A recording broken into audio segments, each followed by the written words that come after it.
Baik, selamat pagi Bapak Ibu sekalian. Selamat pagi. Selamat datang di ruang kata Hidam. Selamat datang Pak Budi. Terima kasih sudah berkenan menyempatkan untuk hadir pada kegiatan penghimbasan praktik baik dan aksi nyata modul 1.4 kegiatan program pelatihan guru penggerak.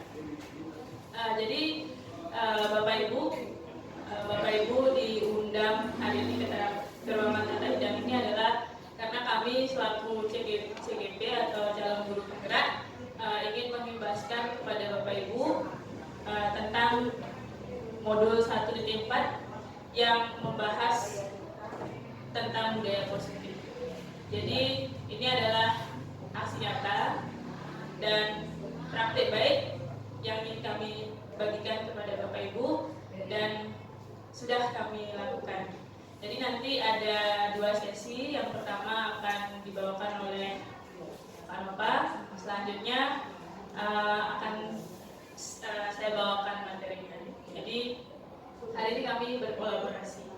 Mohon kesediaan Bapak Ibu untuk menyimak materi. Kemudian pada sesi diskusi misalnya kalau Bapak Ibu ada pertanyaan, silakan disampaikan saja. Namun sebelum kita mulai, kita berdoa dulu menurut keyakinan masing-masing. Saya pimpin langsung saja.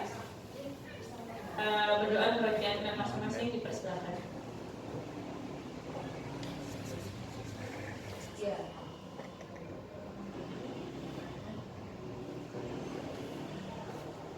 Berdoa dapat dihadiri.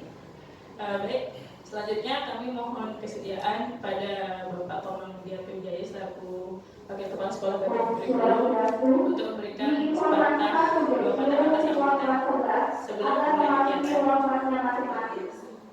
Kepada Bapak,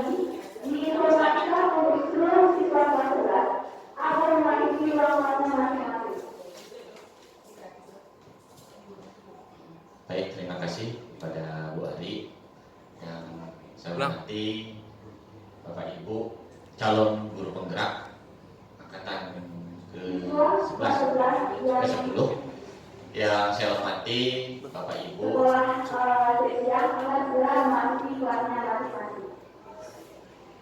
peserta diseminasi. Ya, jadi Bapak Ibu peserta diseminasi yang sudah hadir pada pagi hari ini. Yang pertama, yang awali sambutan ini dengan mengaturkan pengajian Jumat. Baik, terima kasih kepada Ibu Ari atas waktunya. Sebelumnya yang awali sambutan ini dengan mengaturkan pengajian Jumat. Om Swastiastu. Yang saya hormati Bapak Ibu calon guru penggerak angkatan ke-10. Yang saya hormati pula Bapak Ibu peserta diseminasi pada hari ini. Sungguh sebuah kebanggaan karena teman kita 2 orang bisa mengikuti program calon guru penggerak di angkatan ke-10. Tapi sebelumnya saya permaklumkan bahwa Bapak Kepala Sekolah sebenarnya berkeinginan untuk bisa hadir bersama kita, tapi karena beliau hari ini ada rapat yang sangat penting di MKKS sehingga beliau mendelegasikan kepada saya untuk ikut serta dalam kegiatan diseminasi ini. Yang kedua, Bapak Ibu, ini merupakan kegiatan yang sangat bermanfaat bagi kita semua, jadi terutama Bapak Ibu sekalian. Jadi ini merupakan ajang belajar untuk kita bersama bagaimana kita bisa menciptakan pembelajaran yang menyenangkan dengan berbagai metode yang didapat oleh calon guru penggerak kita dari mentor-mentor atau instruktur yang sudah berpengalaman dalam guru penggerak. Jadi harapannya nanti ke depan Bapak Ibu melalui diseminasi ini bisa menciptakan pembelajaran yang menyenangkan di kelas dengan berbagai metode mengajar dan menciptakan pembelajaran yang berpusat pada peserta didik. Jadi sesuai dengan keinginan peserta didik, sehingga kedepannya belajar itu bukan lagi sebuah keharusan atau kewajiban bagi anak, tetapi juga merupakan kebutuhan bagi anak.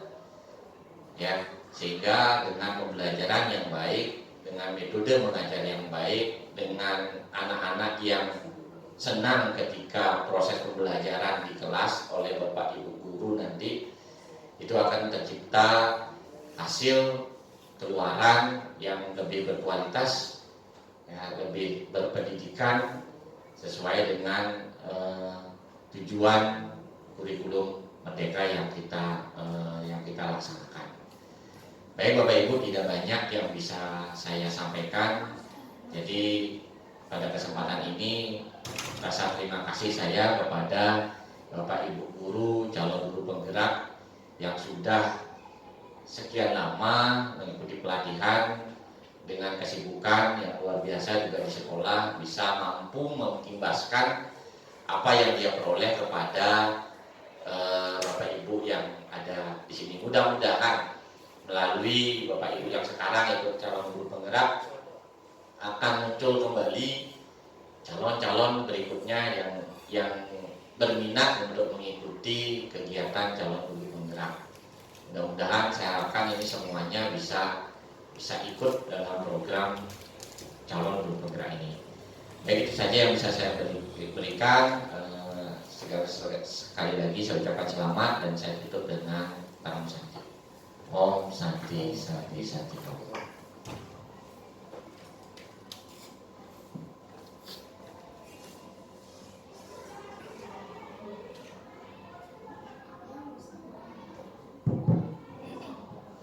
Baik, terima kasih banyak Pak Widi atas sambutannya. Jadi kita akan langsung mulai saja, dimulai dari pemaparannya Pak Nova.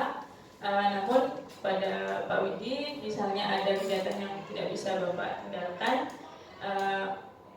Bapak bisa melanjutkan kegiatannya. Terima kasih sudah menyempatkan untuk memberikan sambutan. Saya tinggalkan Bapak Ibu selama berdestinasi. Silakan belajar dengan rajin. Terima kasih Pak. Ini atau ini? Sontek. Daya. Apa itu?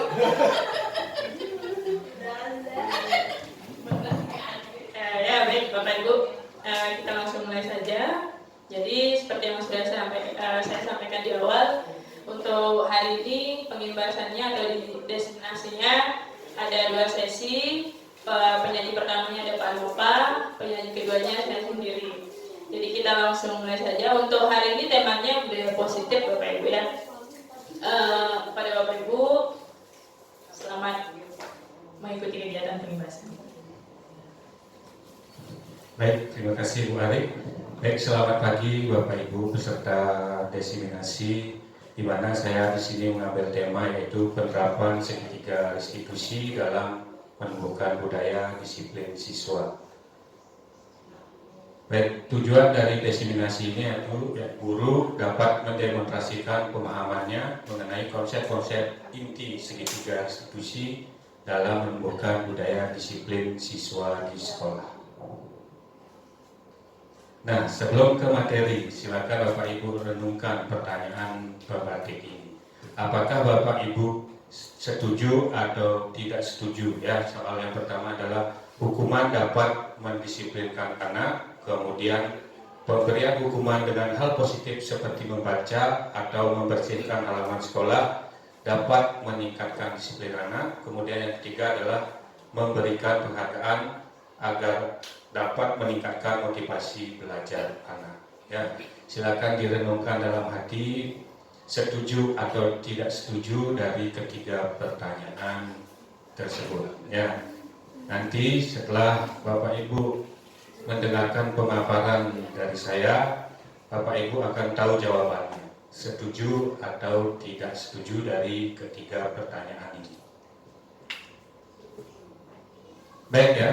Menurut Ki Hajar Dewantara, dalam tujuan pendidikan, yaitu menuntun segala kodrat yang ada pada anak-anak agar merdeka dapat mencapai keselamatan dan kebahagiaan yang setinggi-tingginya, baik sebagai manusia maupun sebagai anggota masyarakat. Oleh sebab itu, pendidikan itu hanya dapat menuntun tumbuh atau hidupnya kekuatan kodrat yang ada pada anak agar dapat memperbaiki lakunya, atau bukan dasarnya, ya, tingkah lakunya, hidup dan tumbuhnya kekuatan kodrat anak. Kemudian perubahan paradigma teori kontrol atau teori pilihan, ilusi kontrol, ya.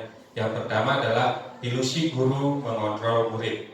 Kemudian yang kedua, ilusi bahwa kritik dan membuat orang merasa bersalah dapat menguatkan karakter. Yang ketiga, ilusi bahwa semua penguatan positif efektif dan bermanfaat. Kemudian yang keempat, ilusi bahwa orang dewasa memiliki hak untuk memaksa. Itu perubahan paradigma teori kontrol. Perubahan paradigma stimulus respon, teori kontrol atau teori pilihan. Siapa sesungguhnya yang memiliki kontrol? Ya. Kalau status stimulus respon, kita mencoba mengubah orang agar berpandangan sama dengan kita. Kalau teori kontrolnya atau pilihannya, kita berusaha memahami pandangan orang lain tentang dunia. Yang kedua, perilaku buruk dilihat sebagai suatu kesalahan. Teori kontrolnya, semua perilaku memiliki tujuan. Yang ketiga, orang lain bisa mengontrol saya. Teori kontrol, hanya Anda yang bisa mengontrol diri Anda. Selanjutnya, saya bisa mengontrol orang lain. Anda tidak bisa mengontrol orang lain. Pemaksaan ada pada saat bujukan gagal. Kemudian, teori kontrolnya, kolaborasi dan konsensus menciptakan pilihan-pilihan baru. Model berpikir menang atau kalah. Kemudian teori kontrolnya, model berpikir menang-menang. Itu perubahan paradigma stimulus respon atau teori kontrol dengan teori pilihan. Kemudian untuk disiplin positif. Yang pertama yaitu makna dari disiplin apa, kemudian teori motivasi, yang ketiga adalah 5 posisi kontrol, yang keempat adalah kebutuhan dasar manusia, yang terakhir adalah segitiga restitusi, kemudian ada nilai-nilai kebajikan universal. Baik, sekarang kita ke makna dari disiplin. Disiplin itu berasal dari bahasa Latin, yaitu disciplina, yang artinya belajar. Kemudian makna asal dari kata ini berkonotasi dengan disiplin diri dari murid-murid Sokrates dan Plato. Kemudian disiplin diri membuat orang menggali potensinya menuju sebuah tujuan, apa yang dia hargai. Kemudian namun dalam budaya kita, makna kata disiplin telah berubah menjadi suatu yang dilakukan seseorang pada orang lain untuk mendapatkan kepatuhan. Kecenderungan umum adalah menghubungkan kata disiplin dengan ketidaknyamanan, bukan dengan apa yang kita hargai atau pencapaian suatu tujuan yang mulia. Itu makna dari kata disiplin. Kemudian selanjutnya yaitu nilai-nilai kebajikan universal. Nilai-nilai kebajikan adalah sifat-sifat positif manusia yang merupakan tujuan mulia yang ingin dicapai setiap individu. Nilai-nilai tersebut bersifat universal dan lintas bahasa, suku, bangsa, agama maupun latar belakang. Nilai-nilai kebajikan yang ingin dicapai oleh setiap anak Indonesia kita kenal sekarang dengan profil pelajar Pancasila, yaitu beriman, bertakwa pada Tuhan Yang Maha Esa, dan berakhlak mulia, kemudian mandiri, bernalar kritis, berkebinekaan global, bergotong royong, dan kreatif. Nah, selanjutnya yaitu teori motivasi perilaku manusia. Yang pertama adalah untuk menghindari ketidaknyamanan atau hukuman apa yang akan terjadi apabila saya tidak melakukannya. Yaitu ini termasuk motivasi eksternal. Kemudian yang kedua adalah untuk mendapatkan imbalan dari orang lain atau institusi. Ini termasuk motivasi eksternal. Contoh pertanyaannya, apa yang akan saya dapatkan apabila saya melakukannya? Kemudian yang ketiga adalah untuk menghargai diri sendiri. Ini termasuk motivasi internal. Baik, selanjutnya merdeka. Kata merdeka menurut Ki Hajar Dewantara, merdeka itu artinya tidak hanya terlepas dari perintah, akan tetapi juga cakap buat pemerintah diri sendiri. Ya.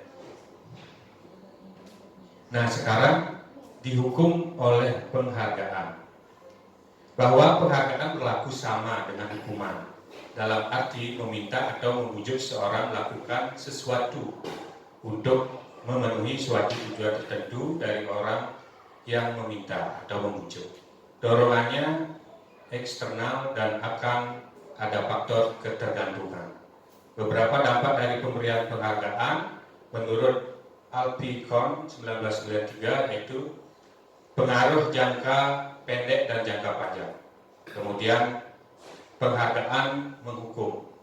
Yang terakhir adalah penghargaan mengurangi ketepatan, penghargaan tidak efektif. Kemudian selanjutnya yaitu dihukum oleh penghargaan. Nah, penghargaan merupakan kualitas, kemudian penghargaan mematikan kreativitas, penghargaan mengurangi motivasi instrik. Bentuk program kebijakan atau apresiasi. Dalam memberikan apresiasi atau pengakuan perlu diingat beberapa hal. Ya, yang pertama adalah beri pengakuan secara khusus, kemudian beri pengakuan secara pribadi. Yang ketiga, beri pengakuan kepada semua murid, artinya semua murid diberi secara bergantian. Kemudian beri pengakuan secara konsisten. Kemudian yang terakhir adalah fokus pada prosesnya. Nah, ini contoh pengakuan atau apresiasi kebajikan ya. Di pembuka kemarin saya perhatikan, kemudian untuk nilai kebajikannya adalah rasa empatimu besar sekali. Nah, kemudian situasi pada saat menolong murid baru di kelas kita. Kemudian yang kedua adalah saya menghargai. Kemudian nilai kebajikannya adalah kepedulianmu, situasi pada saat kamu membantu teman-temanmu di tugas kelompok. Yang terakhir adalah terima kasih untuk. Kemudian nilai kebajikan adalah rasa tanggung jawabmu, situasi pada saat kamu memungut kertas-kertas yang berserakan di lantai atau pada saat memungut sampah ya. Nah, sekarang Bapak Ibu ya, ini ada sebuah pertanyaan ya, beberapa pertanyaan, yaitu perbedaan hukuman dengan konsekuensi ya. Apa perbedaan antara hukuman dengan konsekuensi? Yang pertama yaitu mencatat 100 kali di dalam buku dengan kalimat saya tidak akan terlambat lagi karena terlambat ke sekolah. Ini termasuk hukuman atau konsekuensi Bapak Ibu? Hukuman. Baik, yang bisa jawab mohon diangkat tangannya. Ya, silakan Pak Dedi.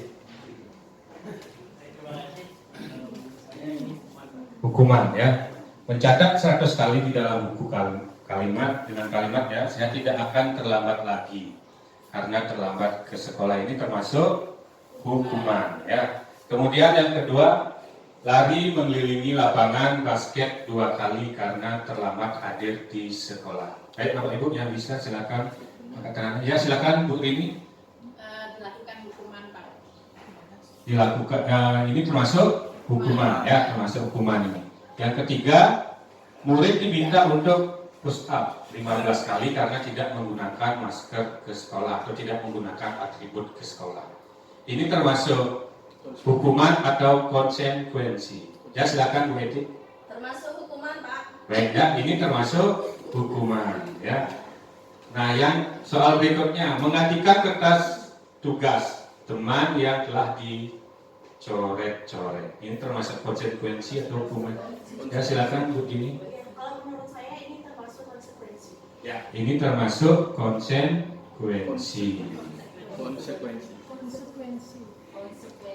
Kemudian membersihkan tumpahan air di meja tulis karena tersenggol pada saat belajar. Ini termasuk konsekuensi atau hukuman? Konsekuensi. Ya, silakan Bu Tari. Termasuk konsekuensi. Baik ya, ini termasuk konsekuensi ya. Selanjutnya murid disuruh untuk mengenakan sepatu seharian di sekolah karena tidak mengenakan sepatu hitam.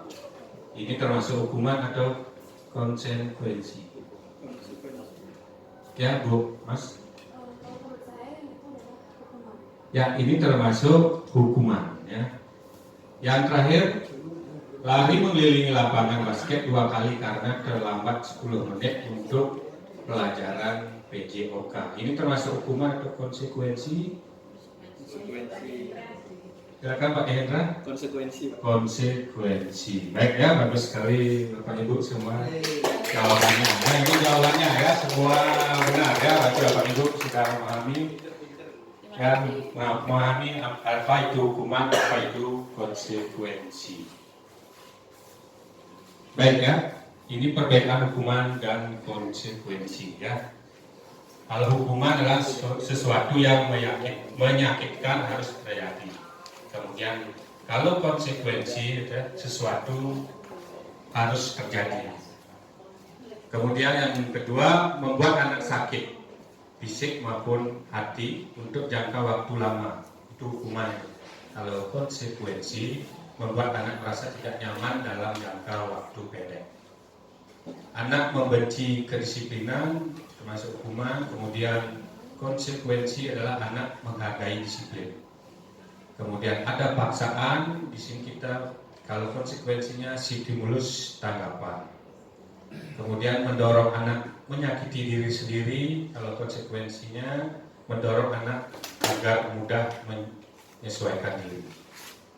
Kemudian konsep diri yang buruk, kemudian ada konsep diri yang baik. Kemudian anak belajar untuk menyembunyikan kesalahan. Anak belajar untuk mematuhi peraturan. Kemudian marah, rasa bersalah, dipermalukan atau merasa tak dihargai, itu hukuman. Kemudian kalau konsekuensi, kehilangan hak, dibuat tidak nyaman, kemudian diasingkan untuk sementara atau tip out ya. Ini adalah merupakan perbedaan hukuman dan konsekuensi. Nah, baik ya, selanjutnya yaitu 5 kebutuhan dasar manusia. Ya, manusia memiliki 5 kebutuhan dasar, yaitu yang pertama adalah kasih sayang, kemudian yang kedua adalah kesenangan, yang ketiga adalah kekuasaan, yang keempat adalah kebebasan, kemudian yang kelima adalah bertahan hidup. Nah, baik, sekarang adalah keyakinan kelas. Mungkin di pikiran Bapak Ibu, kenapa tidak peraturan saja? Mengapa harus keyakinan kelas? Nah, peraturan menurut memuat larangan-larangan dan sanksi yang membuat ketidaknyamanan. Sedangkan kalau keyakinan kelas mendorong kesadaran akan tanggung jawab pribadi. Kemudian nilai-nilai keyakinan lebih menggerakkan seseorang dibandingkan mengikuti serangkaian peraturan. Itu ya keyakinan kelas. Kemudian cara merumuskan keyakinan kelas. Ya, yang pertama adalah siswa menulis keyakinan yang mereka inginkan. Kemudian yang kedua, guru dan siswa mengulas keyakinan yang telah tertulis. Kemudian yang ketiga, guru dan siswa memilah keyakinan kelas yang penting. Yang keempat, mengubah keyakinan kelas. menjadi kalimat positif. Kemudian yang kelima adalah mengecek dan menyepakati keyakinan kelas yang sudah dibuat oleh guru dengan anak didiknya. Nah, kalau peraturan dan keyakinan kelas ya bedanya. Kalau peraturan itu selalu kembalikan buku ke tempatnya. Kalau keyakinan kelasnya adalah bertanggung jawab mengembalikan buku. Kemudian dilarang mengganggu orang lain, itu sudah masuk peraturan. Kalau untuk keyakinan kelas, menghormati orang lain. Kemudian dilarang terlambat berangkat ke sekolah. Keyakinan kelas berangkat sekolah tepat waktu. Kemudian dilarang melakukan kekerasan. Keyakinan kelasnya menjaga kerukunan. Kemudian peraturan dilarang menggunakan narkoba. Keyakinan kelasnya menjaga diri dari narkoba. Kemudian harus bergantian atau menunggu giliran. Kalau keyakinan kelas bersabar menunggu antrean. Peraturan gunakan masker yang kalau keyakinan kelasnya menjaga kesehatan bersama, yaitu untuk contoh peraturan dan keyakinan kelas. Nah, baik, selanjutnya yaitu pengertian dari restitusi. Ya. Restitusi adalah proses menciptakan kondisi bagi murid untuk memperbaiki kesalahan mereka, sehingga mereka bisa kembali pada kelompok mereka dengan karakter yang lebih kuat. Restitusi juga merupakan proses kolaboratif yang mengajarkan murid untuk mencari solusi untuk masalah mereka dan membantu murid berpikir tentang orang seperti apa yang mereka ingin menjadi atau tujuan mulia dan bagaimana mereka harus memperlakukan orang lain. Ya, itu mengenai pengertian dari restitusi.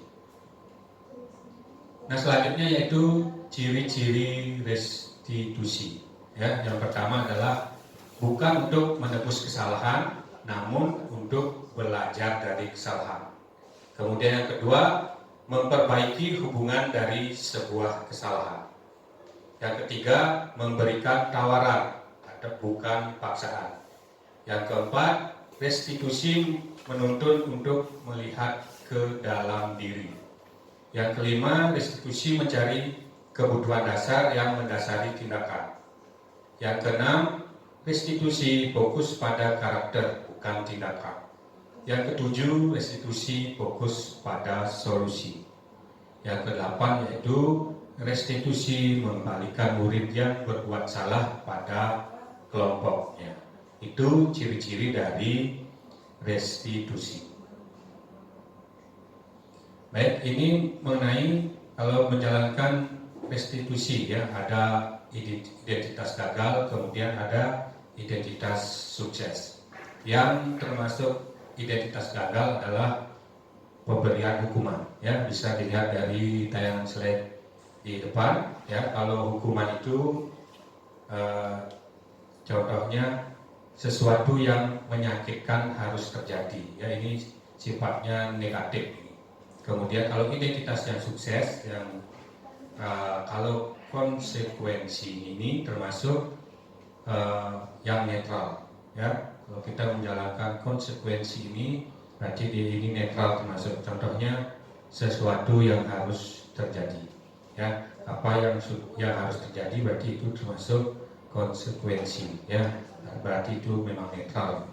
Kalau kita memberikan hukuman berarti itu bersifat negatif. Kemudian yang restitusi ini bersifat positif, ya. Nanti restitusi merupakan pilihan, ya. Ada nanti saya akan tayangkan video tentang penanganan siswa yang terlambat. Nah, segitiga restitusi ini ada 3, ya. Yang pertama adalah menstabilkan identitas, ya. Menstabilkan identitas, kemudian ada validasi kebutuhan, kemudian yang ketiga adalah menanyakan keyakinannya.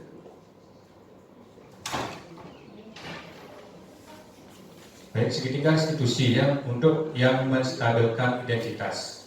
Ini contoh dari menstabilkan identitas. Berbuat salah itu tidak apa-apa. Kemudian tidak ada manusia yang sempurna. Kemudian saya juga pernah melakukan kesalahan seperti itu. Kita bisa menyelesaikan ini. Kemudian Bapak Ibu tidak tertarik mencari siapa yang salah. Bapak Ibu ingin mencari solusi dari permasalahan ini. Kemudian yang terakhir adalah kamu berhak merasa begitu. Ya, ini menstabilkan identitas ini contoh dari kata-kata yang perlu kita tanyakan ke siswa, tapi Bapak Ibu sekalian tidak berpedoman dengan kata-kata ini saja, bisa sesuai dengan yang Bapak Ibu inginkan, artinya mengalir ya, biar mengalir sesuai situasi. Kemudian yang kedua yaitu validasi tindakan salah. Ini contoh dari kata-katanya, yaitu padahal kamu bisa melakukan lebih buruk dari ini ya. Kemudian baru kamu pasti punya alasan mengapa melakukan hal itu. Kamu patut bangga pada dirimu sendiri karena kamu telah melindungi sesuatu yang penting buatmu. Yang terakhir, kamu boleh mempertahankan sikap itu, tapi kamu harus menambahkan sikap yang baru ya. Ini untuk memvalidasi tindakan yang salah. Artinya kita validasi terhadap siswa yang sudah melakukan kesalahan atau membuat pelanggaran. Nah, yang ketiga yaitu menanyakan keyakinan. Contoh kata-katanya, apa yang kita percaya. Kemudian yang kedua, apa nilai-nilai umum yang kita telah sepakat. Apa bayangan kita tentang kelas yang ideal. Kemudian yang keempat, kamu mau jadi orang yang seperti apa. Ini ya, kita setelah memvalidasi, kita menanyakan keyakinan. Keyakinan artinya keyakinan kelas yang sudah kita buat. Nah, selanjutnya yaitu 5 posisi kontrol. Yaitu yang 5 posisi kontrol yaitu penghukum. Yang kedua, membuat orang merasa bersalah. Kemudian yang ketiga adalah sebagai teman. Keempat, pemantau. Yang kelima adalah sebagai manajer. Ya, ini 5 posisi kontrol.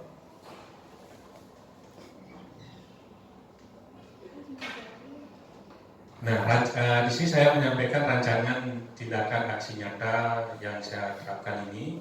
Judulnya yaitu budaya disiplin, yaitu penerapan segitiga institusi dalam menumbuhkan budaya disiplin.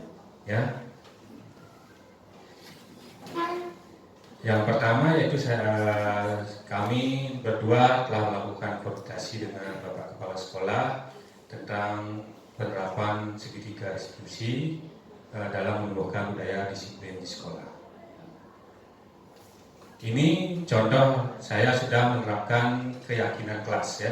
Di dalam pembelajaran saya telah menerapkan keyakinan kelas, artinya langkah-langkah membentuk keyakinan kelas, mengajak siswa meyakini nilai-nilai budaya positif tentang tanggung jawab sebagai siswa, kemudian bagaimana menghargai dan menghormati orang lain dan seterusnya. Kemudian mengajak siswa membentuk komitmen bersama tentang apa yang seharusnya dan tidak sepatutnya dilakukan. Baik ya, dalam menerapkan keyakinan kelas ini, Bapak Ibu bisa di awal pembelajaran dengan siswa di setiap kelas Bapak Ibu mampu bisa membuat keyakinan kelas. Kenapa membuat keyakinan kelas? Keyakinan kelas ini dibuat agar siswa lebih semangat nanti dalam pembelajaran, kemudian lebih menumbuhkan karakter siswa. Ya Bapak Ibu, ini ada foto-fotonya ya. Kemudian hasil dari keyakinan kelas yang sudah dibuat tersebut kita tempel di depan ya, di tembok di depan. Karena kenapa? Biar tiap hari siswa tersebut bisa melihat keyakinan kelas yang sudah disepakati kelas tersebut. Nah, apabila dia terlambat masuk ke kelas, berarti keyakinan kelas yang dilanggar adalah siswa tersebut terlambat, artinya siswa tepat waktu masuk kelas, berarti keyakinan itu yang dilanggar oleh siswa tersebut. Baik, selanjutnya ini penerapan segitiga restitusi pada siswa yang terlambat. Nah, langkah-langkah penerapannya yaitu yang pertama menstabilkan identitas. Ya, kita menanya ke siswanya, semua siswa pasti pernah melakukan kesalahan atau kamu bukan satu-satunya siswa yang melakukan kesalahan. Ya, itu bisa dengan menggunakan kata-kata itu kepada siswa ya. Ini adalah menstabilkan identitas. Kemudian yang kedua adalah memvalidasi, ya, validasi kebutuhan. Kamu tahu punya alasan mengapa kamu sampai datang terlambat. Kemudian bagaimana cara agar kamu tidak datang terlambat lagi. Kita itu untuk validasi. Kemudian tiga adalah menanyakan keyakinan. Nah, di kelas kalian telah menyepakati nilai-nilai budaya positif kan? Kamu ingin menjadi seperti apa jika datang terlambat begini, ya? Nah, kata-kata ini atau kalimat ini jangan terlalu dihafal ya, Bapak Ibu ya. Ini Bapak Ibu harus bisa menggunakan kata-kata lain yang sesuai ya, biar mengalir begitu saja dan tidak monoton nanti untuk menangani siswa yang terlambat dan sekolah atau terlambat mengikuti pembelajaran dari Bapak Ibu. Nah, selanjutnya saya akan tampilkan video tentang penerapan segitiga restitusi, di mana di sini ada dua kasus ya. Yang pertama yaitu kasus terlambat mengikuti pembelajaran, kemudian yang kedua adalah tentang kasus tidak mengerjakan tugas.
Baik, itu tadi contoh penerapan segitiga diskusi, yaitu di mana saya menangani siswa yang terlambat, kemudian yang kedua adalah siswa yang tidak mengerjakan tugas. Nah, sekarang silakan Bapak Ibu dicermati ya. Ada beberapa pertanyaan peraturan ya. Selalu kembalikan buku ke tempatnya, keyakinan kelasnya apa ya, dan pertanyaan berikutnya ya. Peraturan kemudian keyakinannya apa ya. Silakan Bapak Ibu dicermati. Kemudian siapa yang bisa untuk menjawab yang pertama, silakan ajukan tangan.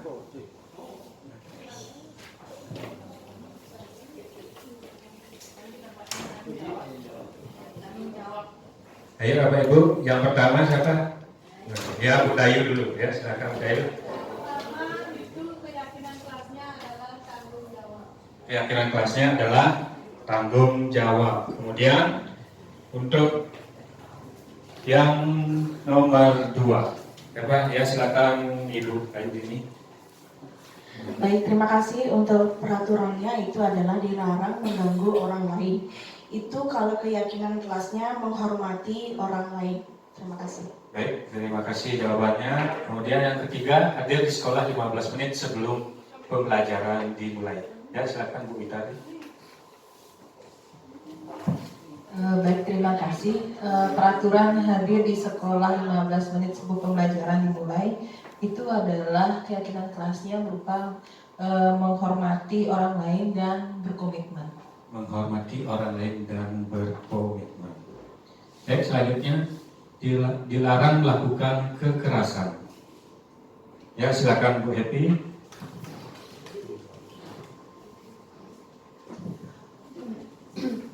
Dilarang melakukan kekerasan, keyakinan kelasnya menghormati orang lain. Menghormati orang lain. Ya, bagus sekali. Kemudian ya, Bu Mas, silakan Bu Mas. Baik, terima kasih atas waktunya. Untuk peraturan yang dilarang menggunakan narkoba, menurut saya keyakinan kelasnya adalah kesehatan. Kesehatan, ya, bagus sekali. Kemudian yang selanjutnya, bergantian atau menunggu giliran. Bergantian atau menunggu giliran. Ayo, siapa Bapak Ibu yang bisa? Bergantian atau menunggu giliran. Ya, Pak Diendra, silakan. Bergantian atau menunggu giliran. Keyakinan kelasnya adalah menghormati orang lain dan bersabar.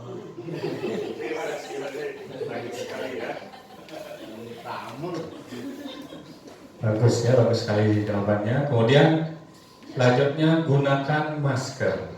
Ya, Bu Eti, silakan Bu Eti. Untuk peraturan menggunakan masker, untuk keyakinan kelasnya yaitu kesehatan dan keselamatan. Kesehatan dan keselamatan. Ya, baik, terima kasih Mbak Eti, bagus sekali jawabannya. Kemudian yang terakhir, jangan berlari di kelas atau koridor. Silakan Pak Ibu, ya Pak Edi.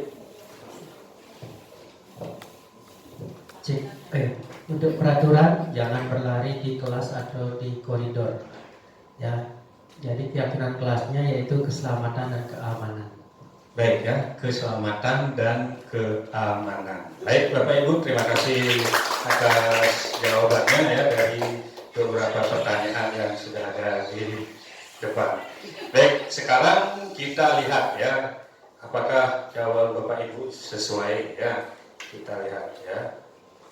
Baik ya, jawaban dari Bapak Ibu semua ya bagus-bagus sekali ya, sudah sesuai ya. Kita sukses dulu ya.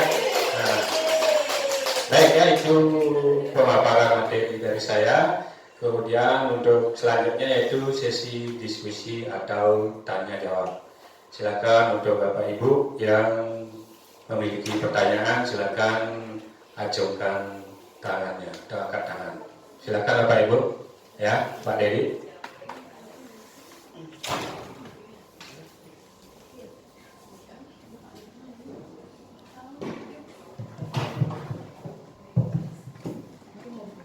Terima kasih atas waktunya Bapak Ibu calon guru penggerak angkatan 10.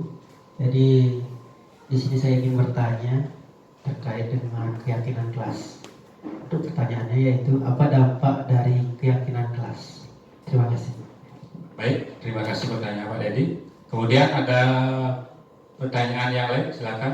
Ya, silakan Pak Ika dulu. Silakan Pak Ika.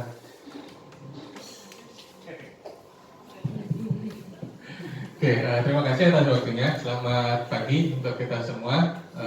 Selamat pagi Bapak Ibu CGP, Bu Ari Mulyani dan Pak Nova. Ya, materinya sangat menarik ini tentang keyakinan kelas. Nah, bagi saya ini baru, ya. Jujur, sangat bersyukur ada CGP di SMK Negeri 1 Seririt ya. Saya banyak mengenal istilah-istilah baru. Salah satunya adalah keyakinan kelas. Nah, selama ini yang saya kenal itu adalah kontrak belajar. Kira-kira sama apa berbeda keyakinan kelas dengan apa yang sudah kita kenal saat ini, yaitu kontrak belajar atau kesepakatan seperti itu. Gitu saja. Terima kasih Pak Nova dan Bu Arimul. Baik, terima kasih pertanyaan Pak Ika. Kemudian ada yang bertanya lagi? Ya, baik, terima kasih. Bu Dayu, silakan.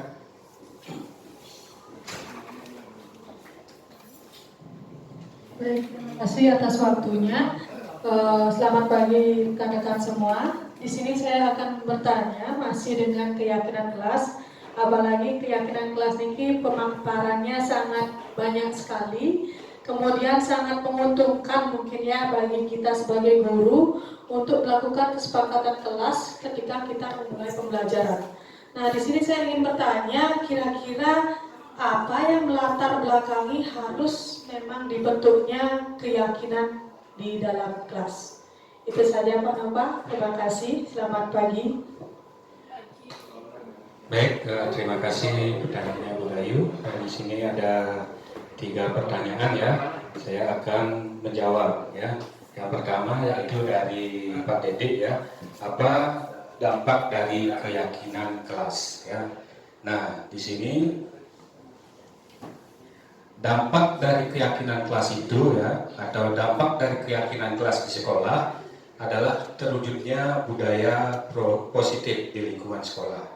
Ya, budaya positif merupakan bentuk dari nilai-nilai atau keyakinan universal yang diimplementasikan di sekolah. Ya, Pak Edi, itu jawaban dari saya tentang dampak dari keyakinan kelas. Nah, kemudian pertanyaan selanjutnya yaitu tentang apakah kesepakatan atau keyakinan kelas itu sama dengan kontrak belajar.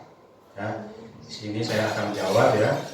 Kalau keyakinan kelas itu terkait dengan apa yang harus mereka lakukan atau mereka inginkan dan kebutuhannya apa yang mereka punya sehingga harus mereka lakukan pada kegiatan pembelajaran di sekolah. Nah, kalau kontrak belajar itu terkait dengan kegiatan akademis saja. Misalnya ya, kegiatan akademis, kalau kontrak belajar itu ya di dalam pembelajaran kita seandainya mempunyai 3 bab. Nah, bab 1 ada 3 pertemuan, kemudian sistem penilaiannya seperti apa, kemudian ada ulangan harian, dan yang tidak hadir ada tugas tambahan. Ya, itu contoh dari kontrak kerja atau kontrak belajar. Ya. Jadi ya, kontrak belajar itu kegiatan akademis yang dilakukan oleh siswa secara kognitif di kelas, sedangkan keyakinan kelas ini lebih pada kegiatan menumbuhkan karakter siswa. Apa yang mereka yakini bahwa itu adalah budaya positif yang harus mereka terapkan sebagai siswa.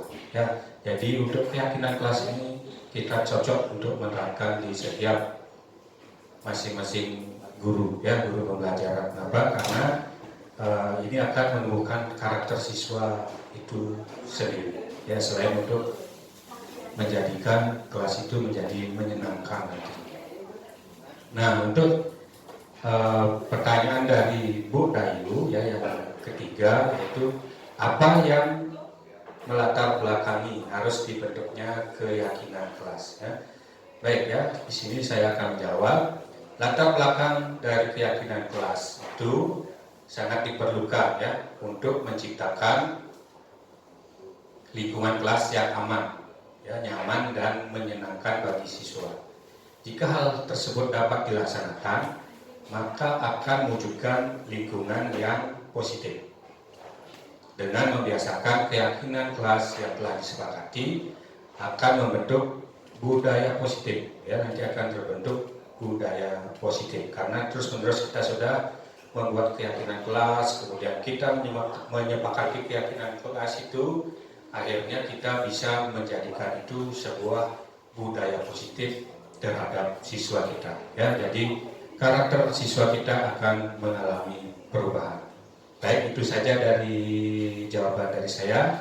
Apakah bisa diterima, Bapak Ibu? Bisa, ya, baik, ya. Terima kasih, ya. Baik, ya. Selanjutnya yaitu sekarang Bapak Ibu melakukan refleksi, ya, melakukan refleksi, di mana refleksi di sini Bapak Ibu akan menganalisis sebuah kasus, ya, seperti yang ada di slide, ya. Bapak Ibu akan merefleksi sebuah kasus. Di sini silakan dicermati dulu kasusnya, yaitu Sabrina hari itu bangun terlambat. Nah, ini tentang siswa terlambat, ya. Ya, Bapak Ibu silakan dicermati dulu beberapa menit contoh kasusnya, ya. Sebentar akan ada 2 pertanyaan yang Bapak Ibu harus diskusikan.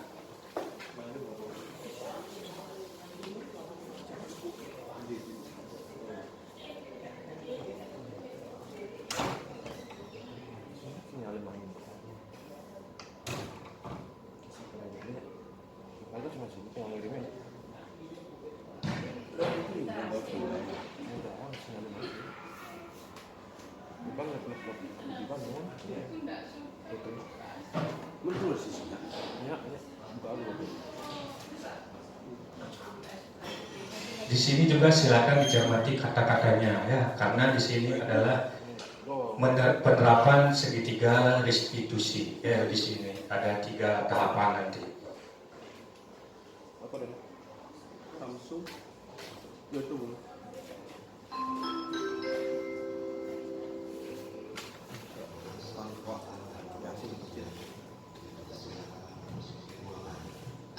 Sudah dicermati, Bapak Ibu?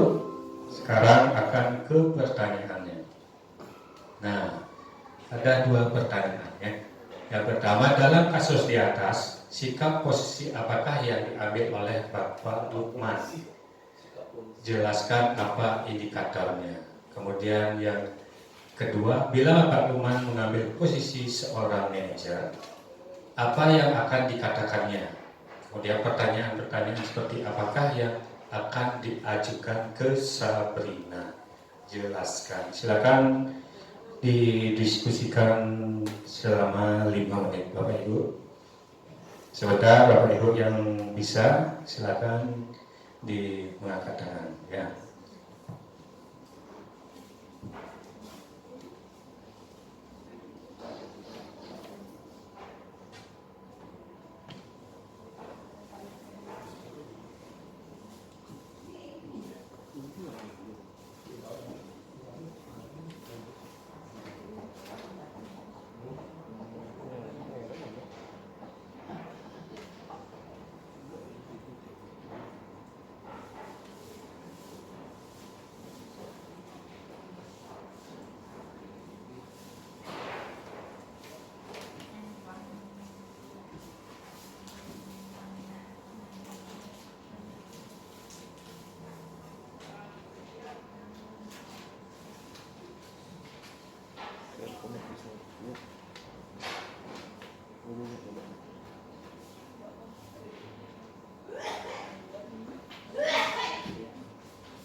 Baik Bapak Ibu, sebelum Bapak Ibu menjawab pertanyaan ini ya, mungkin biar Bapak Ibu lebih fokus dan konsentrasi lagi, di sini saya akan memberikan ice breaking ya. Silakan Bapak Ibu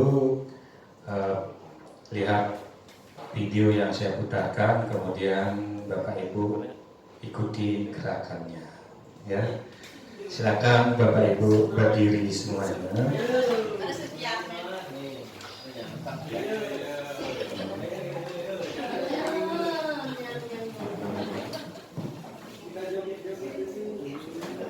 Kita lemaskan dulu.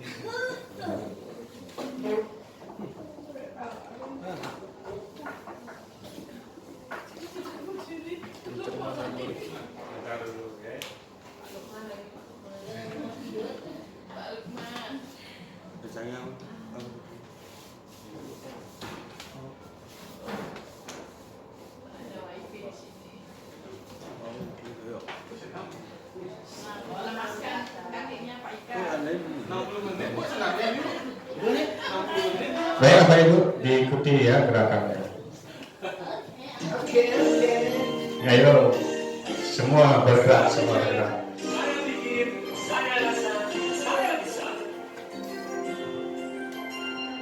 Tangan ke atas menggapai bintang, tangan ke samping burung yang terbang, tangan ke depan ikan berenang, duduk yang rapi siap berdoa.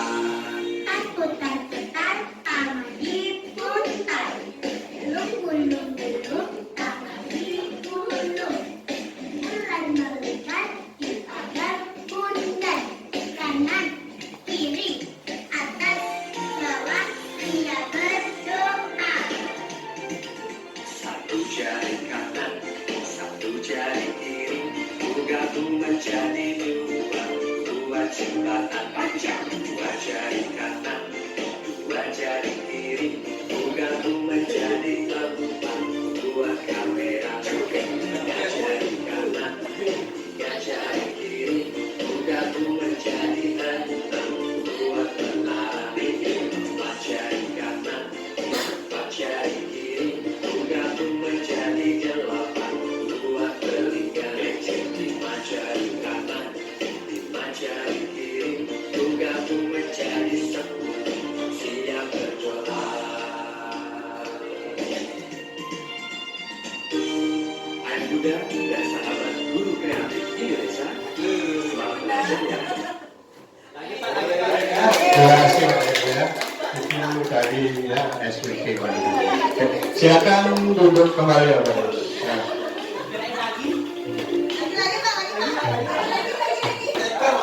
Nanti ya Bapak ya, mungkin Bu Ali mungkin nanti akan kasih SPK yang lebih semangat tadi ya. Baik ya, kita lanjut ke pertanyaannya. Baik, siapa yang bisa untuk menjawab yang nomor 1 ya? Dalam kasus di atas, sikap posisi apakah yang diambil oleh Bapak Lukman jelaskan dan apa indikatornya. Silakan. Silakan Bapak Ibu.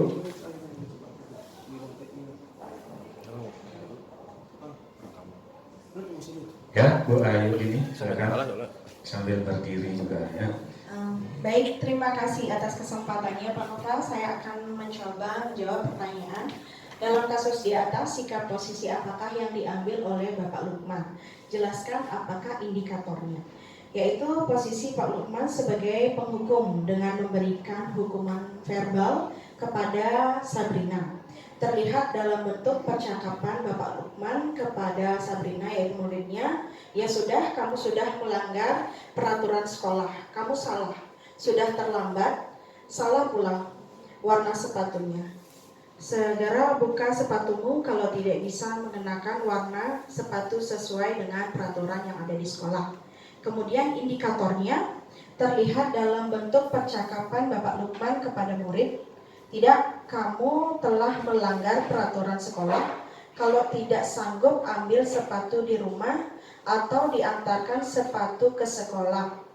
Ya sudah, kamu tidak bersepatu saja seharian di sekolah.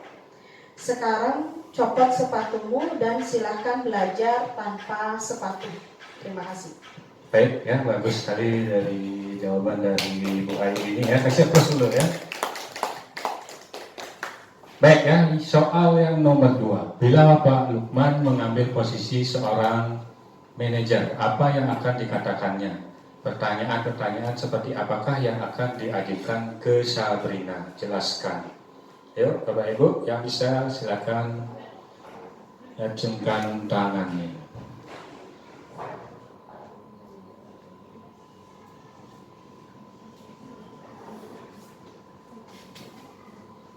Ya, Bapak Ibu.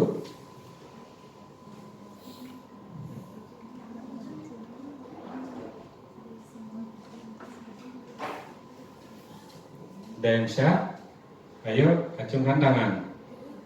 Ya, Bu Bitari silakan.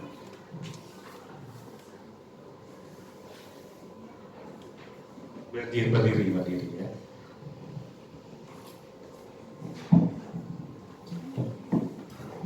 Baik, terima kasih. Izin menjawab pertanyaan dari bila Bapak Lukman mengambil posisi seorang manajer, apa yang akan dikatakannya? Pertanyaan-pertanyaan seperti apakah yang akan diajukan ke Sabrina? Jelaskan. Jadi sebagai guru yang mengambil posisi manajer, kita bisa membahas tentang kesalahan yang diperbuat anak, tetapi lebih kepada mencari solusi atau perbaikan. Misal, apa alasanmu sampai terlambat datang ke sekolah? Jika Bapak ada di posisi kamu, mungkin Bapak akan melakukan hal yang sama. Nah, kemudian apakah ada yang bisa kamu lakukan untuk memperbaiki kesalahan tersebut? Apa rencana kamu selanjutnya untuk memperbaiki kesalahan tersebut? Kemudian kalau menurutmu apakah tindakan terlambat itu sesuai dengan keyakinan sekolah kita? Kemudian langkah-langkah apa saja yang bisa kamu ambil agar kesalahan tersebut tidak terjadi kembali? Seperti itu Pak Nova. Baik, terima kasih jawabannya Bu Bitari, bagus sekali ya. Silakan kasih aplaus dulu. Ya. Baik Bapak Ibu barusan sudah melakukan refleksi ya, di mana jawaban dari Bapak Ibu semua sudah sangat bagus sekali ya, sudah sesuai dengan analisis yang Bapak Ibu lakukan.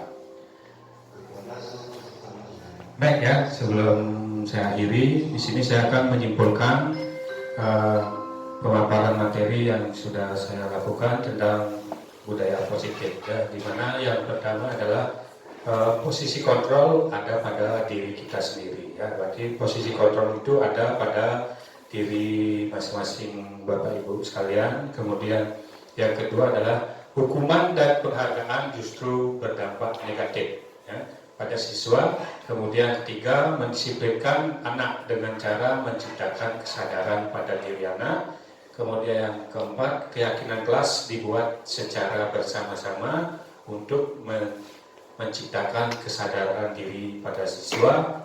Kemudian yang kelima, ada 5 posisi kontrol guru. Yang pertama adalah sebagai penghukum, kemudian yang kedua adalah sebagai teman, yang ketiga sebagai pembuat rasa bersalah, kemudian yang keempat ada pemantau, kemudian yang terakhir adalah sebagai manajer. Ya.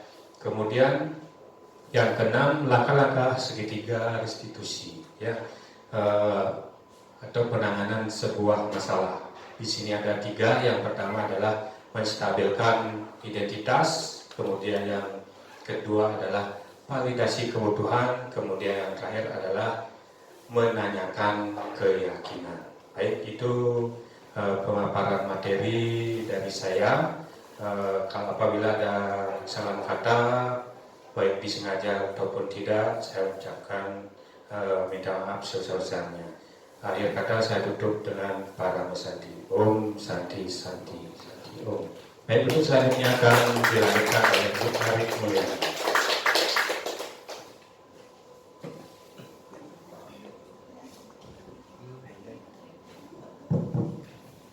Baik Bapak Ibu. Istirahat.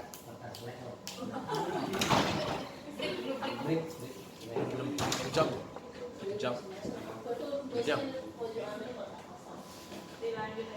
Stop nih. Stop. Ulang. Untuk sesi kedua ini saya yang menyajikan materi. Tadi sebenarnya sudah disampaikan oleh Pak Nova ya. Tugas saya di sini hanya untuk menajam-najamkan saja gitu Bapak Ibu. Ibaratnya Pak Nova sudah raut pensilnya pakai pisau ya. Saya raut pensilnya pakai yang otomatis. Jadi lebih tajam, lebih halus. Harapan saya begitu ya. Jadi untuk awalannya kita akan main game Bapak Ibu ya.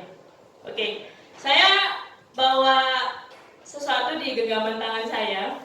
Jadi tugas Bapak Ibu ini adalah dalam waktu 30 detik membuka dengan cara apapun, bisa merayu, mengancam gitu. Yang penting yang saya pegang ini Bapak Ibu nggak tahu apa kan. Tapi ini adalah sesuatu yang sangat berharga yang bisa Bapak Ibu miliki kalau Bapak Ibu berhasil membuka kepalan tangan saya. Ya.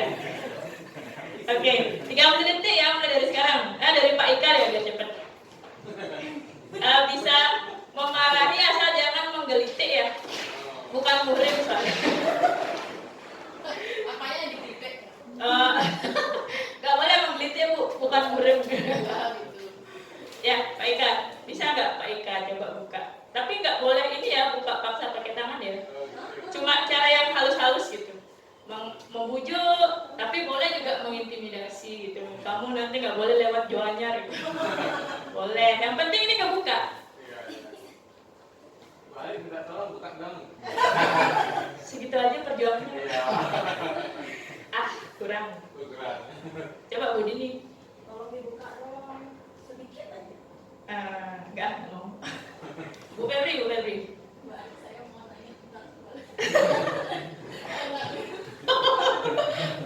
buka nggak ya? Jangan. Pak Angga, coba Pak Angga. Kalau nggak buka, aku cium. Buka.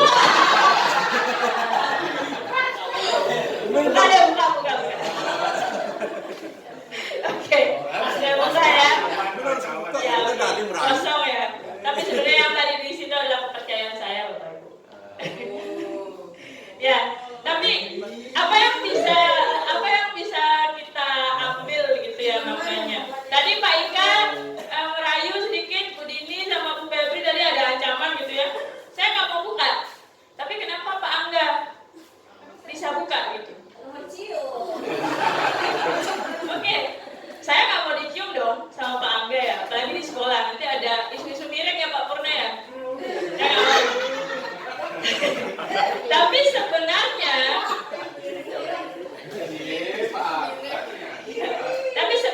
ya jawaban kita mungkin bervariasi. Kalau Bapak Ibu yang nyoba main gamenya mungkin bervariasi. Ada yang mau buka, ada yang enggak.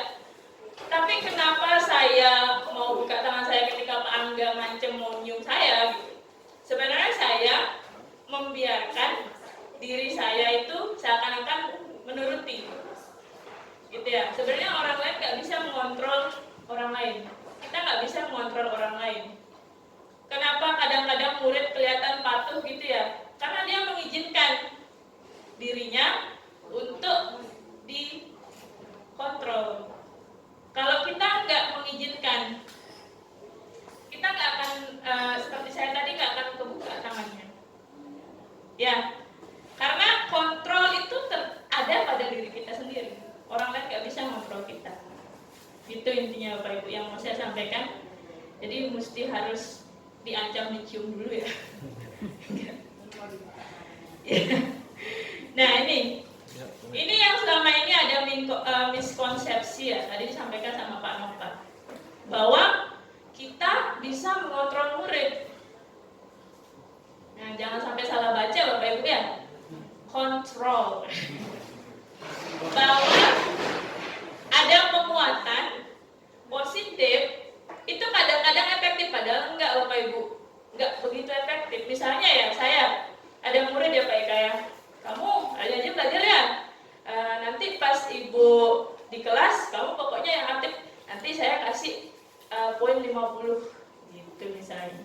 Padahal itu enggak efektif. Sewaktu-waktu kita enggak masuk, kita enggak bisa menjanjikan apa-apa, dia akan balik lagi. Atau dia hanya nurutnya sama kita aja.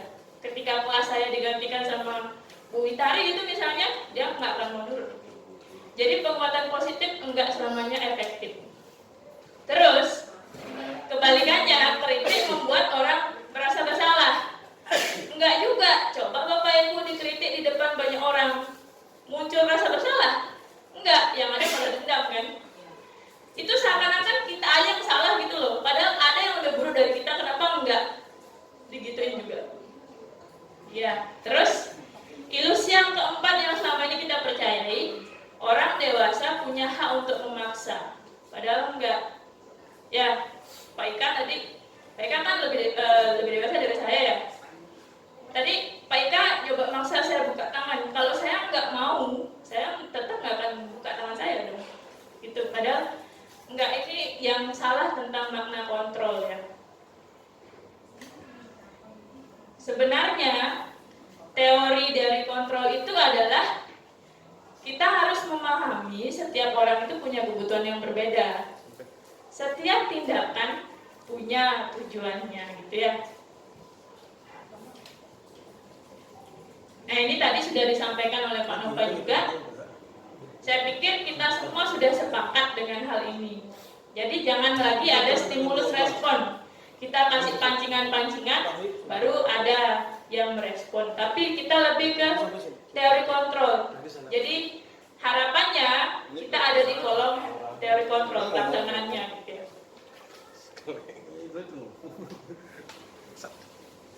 Dari teori kontrol, apa sih tujuannya itu ya? Ini Bapak Ibu, disiplin. Nah, di layar itu ada dua ahli ya di bidang pendidikan, praktisi pendidikan lah. Kalau Pak Ki Hajar Dewantara kan itu sudah panutan kita semua ya. Bahkan dari luar pun mengagumi pandangan-pandangan beliau. Kalau menurut Ibu Dayen dosen, saya nggak tahu bacanya gimana ya Miss Febri. Disiplin itu dari kata disiplina artinya belajar, dan disiplin sama dengan disciple atau murid mengikut. Yang mau disampaikan oleh Dayan Gosen adalah kalau kita mau murid kita mengikuti apa yang kita sampaikan, dari dalam dirinya sendiri sudah harus muncul motivasi intrinsik. Jadi kalau kita misalnya suruh dia ikut praktik dengan tertib, dia harus tahu dulu kenapa saya harus ikut praktik. Yang kita kasih tahu dia pakai apa namanya Bu Eti ya yang di sini itu kaju. Dia harus tahu dulu kenapa pakai kaju, karena kalau di kitchen panas ya itu untuk menyerap keringat. Jadi baju kamu nggak basah itu bisa. Jadi menurut Dayan dosen tuh enggak asal disuruh aja, tapi dikasih tahu dia buat apa. Ini lo buat ini. Seperti itu. Tapi kalau sejalan dengan Dayan dosen, Bapak pendidikan kita juga pernah pernah menyampaikan, di mana ada kemerdekaan, di situ harus ada disiplin yang kuat. Ya, self disiplin. Jadi sekeras-kerasnya diri kita tuh berusaha untuk mengontrol diri. Ya, kalau kita gagal mendisiplinkan diri sendiri, baru boleh ada orang yang mendisiplinkan. Jadi ada motivasi intrinsik dan ekstrinsik. Nah, ini ya, koneksinya apa sih kita tadi belajar teori kontrol gitu ya. Apa koneksinya sama disiplin? Sebenarnya kita sebagai pendidik itu tujuannya menciptakan anak-anak yang memiliki disiplin diri. Ya, dengan mengacu pada nilai-nilai kebajikan. Namanya kebajikan ya Pak Purna ya. Itu adalah yang baik-baik, yang mulia-mulia itu. Mungkin tidak termasuk mulyani juga ya. Tapi ini yang sifatnya universal, tidak mengandung ajaran agama tertentu, tapi sifatnya universal. Semua bisa memahami gitu ya. Nah, sebenarnya ada banyak Bapak Ibu nilai kebajikan universal, tapi yang paling sekarang lagi digaung-gaungkan itu yang profil pelajar Pancasila ya. Sebenarnya selain profil pelajar Pancasila ada banyak lagi. Ada the 7 essential virtues, apa itu primary years program, terus ada Indonesia juga punya Indonesian Heritage Foundation-nya 9 pilar karakter. Jadi ini contoh-contoh nilai kebajikannya yang kita inginkan siswa itu muaranya tuh gini loh. Tujuan pendidikan kita tuh muaranya ini loh, biar ada siswa yang menerapkan nilai kebajikannya. Dari nilai kebajikannya ini jadilah dia keyakinan kelas Pak Ika. Kalau kontrak seperti yang sudah disampaikan sama Pak Nova itu kan lebih bersifat akademis, dan itu tuh ekstrinsik karena kita dipaksa menyepakati sama guru dong ya. Pokoknya gini ya, nanti kita ada materi ini, kamu harus tuntas dulu ini baru bisa ke sini, kamu harus ikut sekian kali ulangan baru bisa ikut praktik, itu misalnya, itu kan dipaksakan. Tapi kalau keyakinan datangnya dari diri sendiri, yakin bahwa itu mengandung nilai kebajikan, bahwa ada hal-hal mulia yang akan dicapai kalau kita melakukan keyakinan kelasnya. Jadi jalannya, berangkatnya dari situ. Ya, namanya kita mau menerapkan budaya positif, berarti ada hal-hal positif seperti keyakinan kelas. Itulah mengapa keyakinan kelas itu redaksinya harus positif. Gak boleh ada kata larangan. Jadi dilarang berlari di koridor, diganti di koridor harus berjalan, seperti itu. Dan ini sifatnya lebih abstrak karena sesuatu yang kita yakini, seperti itu. Nah, ini tata caranya. Pernyataannya universal, diambil dari nilai kebajikan yang tadi dan dalam bentuk positif. Itu ya intinya sekali, positif. Ya, ini salah satu contoh keyakinan kelas yang saya buat dan sudah diskusikan dengan siswa, walaupun yang enggak saya diskusikan dengan satu kelas tertentu ya, tapi semua kelas yang saya ajar setelah saya rundingkan, saya gabung-gabungkan ya, payungnya sama. Siswa bilang tidak boleh membuli teman di kelas gitu, berarti itu akarnya sama. Kebajikannya adalah hormat, seperti itu. Jadilah kostum gitu ya. Dan keyakinan kelas itu nggak boleh banyak-banyak Bapak Ibu. Kalau terlalu banyak susah diingat. Sebisanya dibuat jadi akronim yang menarik, seperti itu ya. Nah ini masalahnya sekarang ya, kadang-kadang peraturan dilanggar. Yang sudah kita sepakati, kita yakini sama-sama juga dilanggar. Kenapa? Karena mungkin saja ada kebutuhan yang belum terpenuhi. Tadi Bapak Ibu sekilas sudah belajar tentang 5 kebutuhan dasar manusia ya.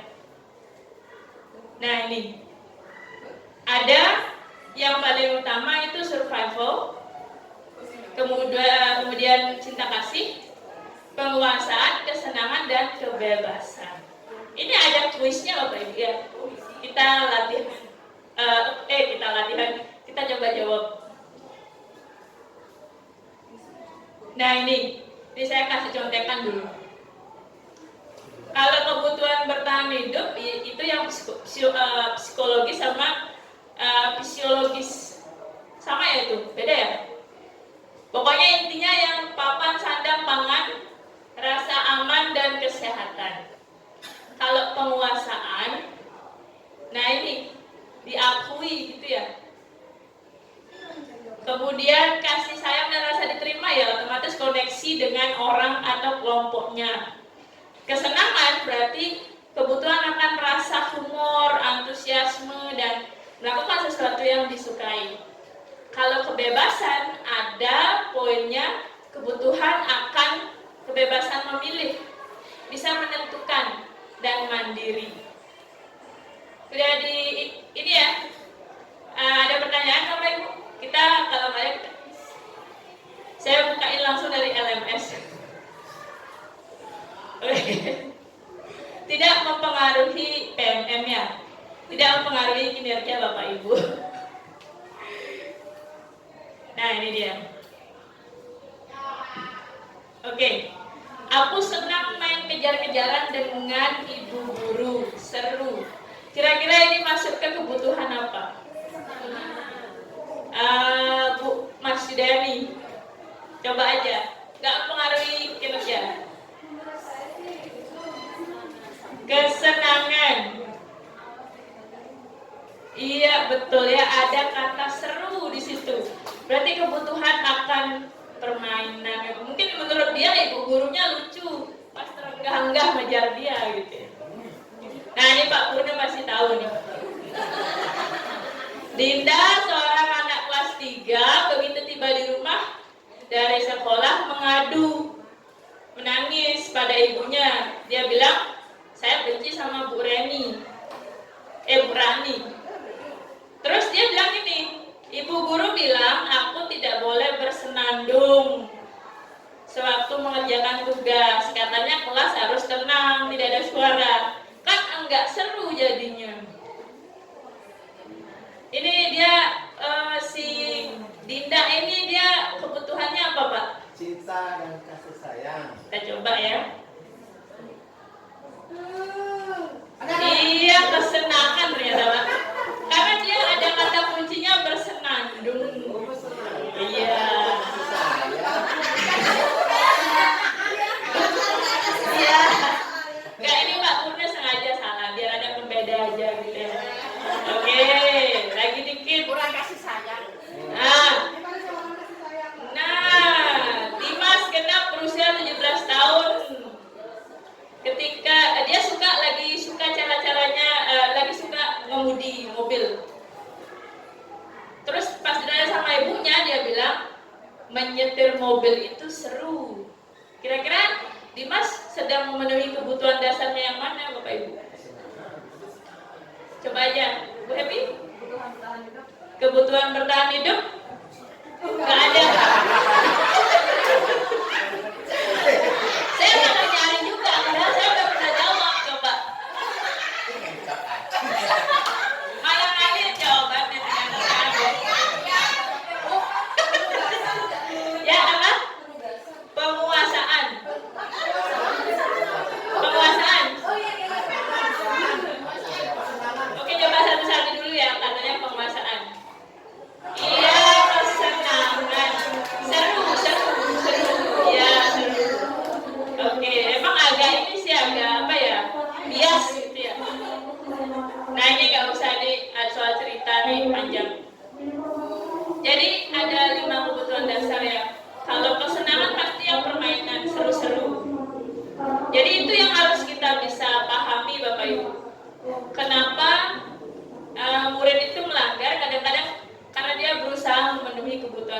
dasarnya. Ya balik lagi, maaf. Om Swastiastu. Puji Krisaya memberikan doa sana. Om Krisaya Siti Saya Siwa. Nah ini dikit lagi Bapak Ibu, jadi Bapak Ibu sudah mulai paham ya kenapa dari awal ada keyakinan kelas seperti itu. Dan kebutuhan dasarnya itu kalau tidak terpenuhi kadang-kadang dia melanggar gitu ya siswanya. Next, tadi ada 5 kebutuhan dasar manusia. Nah, selain kebutuhan dasar manusia, sebenarnya seseorang itu melakukan sesuatu karena didorong oleh 3 motivasi ini. Yang paling rendah, dia hanya melakukan sesuatu untuk menghindari hukuman. Gitu ya, saya datang tepat waktu karena ada sanksi untuk yang guru-guru terlambat kan. Nah, jadi saya menghindari hukuman. Kemudian untuk mendapatkan imbalan atau penghargaan dari orang lain, jadi saya datang tepat waktu, misalnya motivasinya misalnya agar diberikan penghargaan guru berdedikasi gitu misalnya. Terus yang ketiga, ini yang paling diidamkan gitu ya, ingin dituju, bahwa motivasinya adalah untuk menjadi orang yang diinginkan. Kenapa saya datang tepat waktu terus? Karena saya ingin menjadi contoh teladan bagi siswa saya, gitu ya Bapak Ibu ya. Next. Nah ini kesimpulannya. Kesimpulan yang ingin saya sampaikan dari tadi itu adalah ketika siswa kita melakukan pelanggaran, berarti dia mungkin sedang berusaha memenuhi kebutuhan dasarnya Bapak Ibu. Dan untuk menegakkannya itu nggak boleh hanya dengan cara hukuman. Tadi sudah dibahas sama Pak Nova ya. Nah ini posisi kontrol guru. Ada bank hukum, pembuat rasa bersalah, teman, pemantau, manajer. Kira-kira kalau kita renungkan lagi, Bapak Ibu lebih sering berada di posisi yang mana? Tadi kan sudah dibahas, apa sih itu penghukum?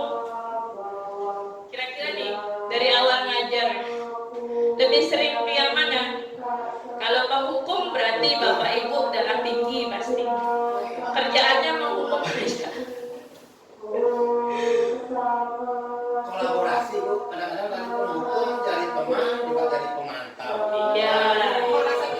Ya, lebih sering kita itu berpindah-pindah ya. Enggak cuma penghukum aja, penghukum rasa bersalah aja gitu. Tapi kadang-kadang kita jadi teman, kadang-kadang jadi pemantau, kadang-kadang penghukum juga dan pembuat rasa bersalah. Tapi pernah nggak kita jadi manajer? Tapi saya punya video ya, 5 posisi kontrol. Jadi mungkin Bapak Ibu tadi pas dijelaskan oleh Pak Nova agak sama gitu, apa sih bedanya? Jadi kita tampilkan ya videonya.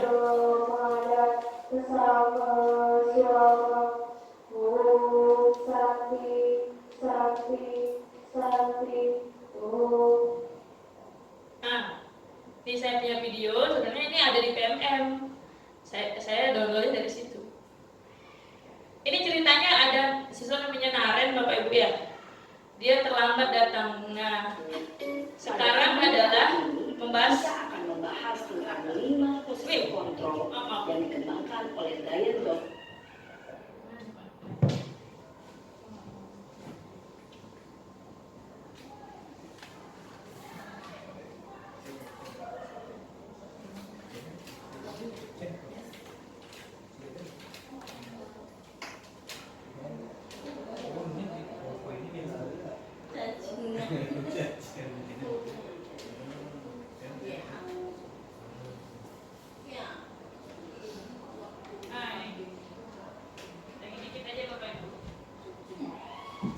Untuk lebih memahami kelima posisi tersebut, ini terlambatnya nggak main-main, 20 menit terlambat. Yang terlambat hadir 20 menit di sekolah dan melihat bagaimana kelima posisi kontrol dalam menghadapi masalah tersebut. Nah, ini posisi hukum ya. Yang paling familiar ini ya,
Posisi menghukum biasa. Coba bayangin anak kita digituin sama gurunya, gregetan nggak?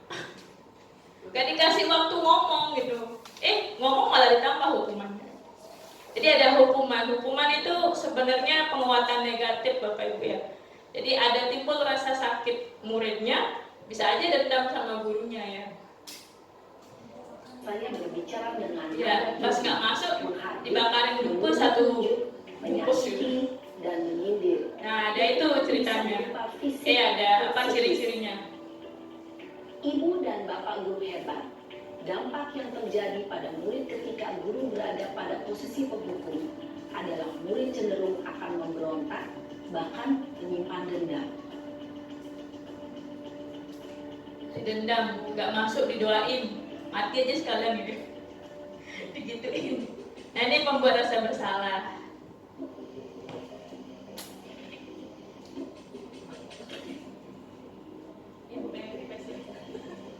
Naren!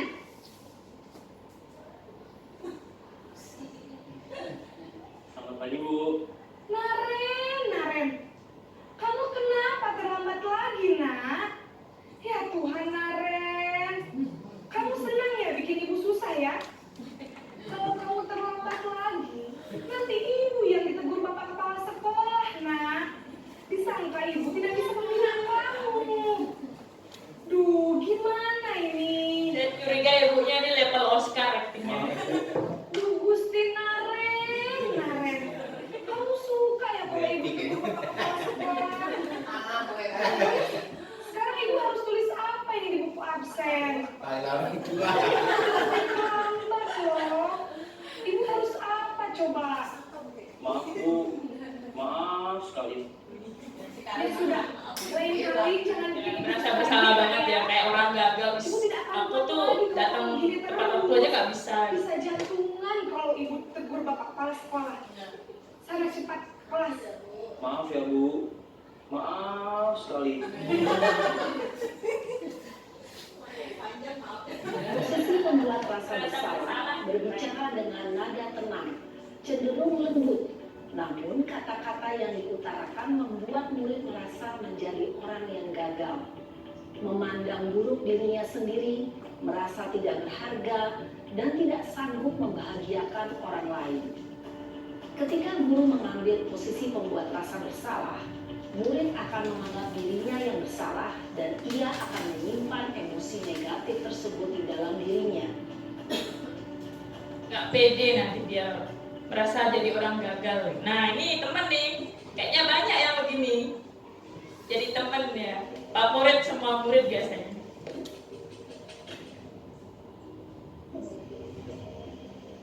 Naren!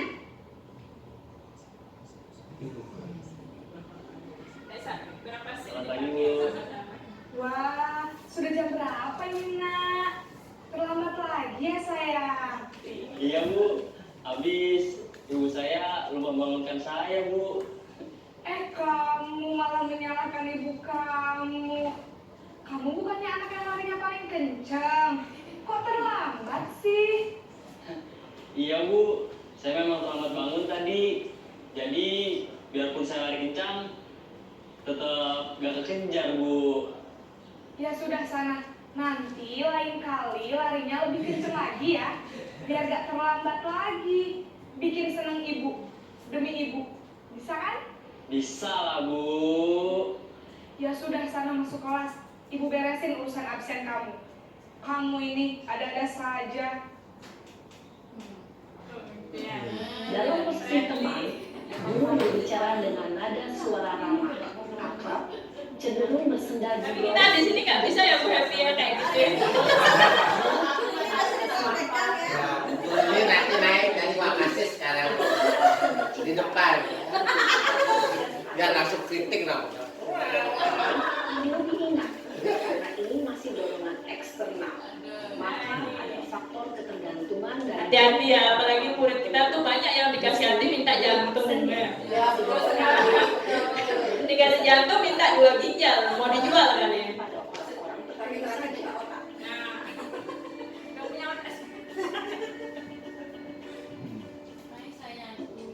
Oh ini enggak Bu, enggak ada yang cerita. Memantau. Kalau yang ini memantau, biasanya dia mengingatkan, kamu tahu kan peraturannya.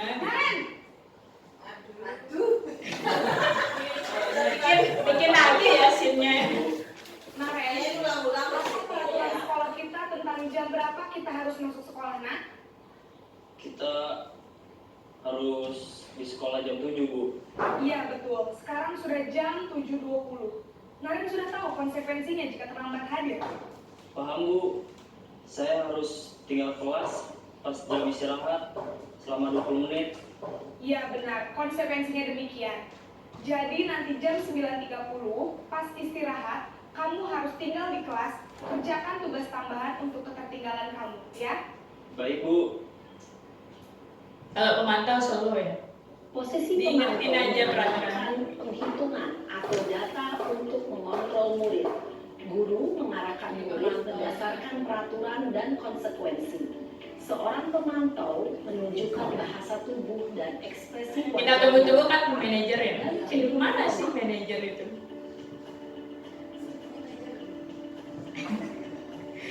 Kalau pemantau tinggal diingetin gitu ya. Nah ini terakhir nih yang tunggu-tunggu manajer kayak mana sih? Kita tunggu adegan aduhnya Naren ya.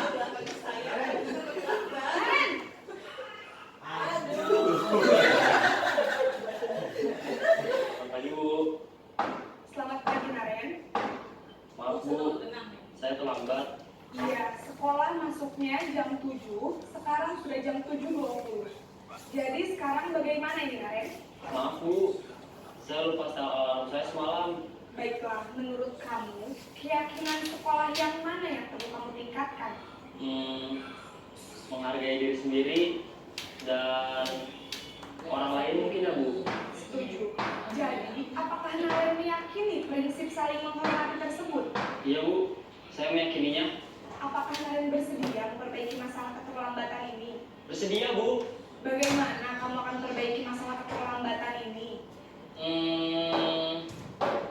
Saya akan coba untuk tidak lupa menyetel alarm saya, Bu. Baik, kalau Naren lupa menyetel alarm di rumah, ada orang yang kira-kira bisa bantu mengingatkan tidak? Ada, Bu. Kakak saya, Kak Emma. Ada lagi selain Kak Emma? Selain Kak Emma, ada ibu saya. Baik, jadi yang mengingatkan Naren adalah Kak Emma dan ibu kamu ya? Kira-kira akan mulai start alarm kapan nih, Naren? Setelah pulang sekolah, akan segera saya lakukan. Baik, jadi Naren akan setel alarm untuk bangun besok pagi dan akan diingatkan oleh kakak dan ibunda Naren ya. Ada lagi yang mungkin perlu dilakukan, Naren? Agar tidak terlambat bangun lagi. Tidak ada, Bu. Baik, Naren. Terima kasih untuk kerjasama kamu. Sekarang kamu perlu kembali ke posisi manajer. Langsung pindahan juga.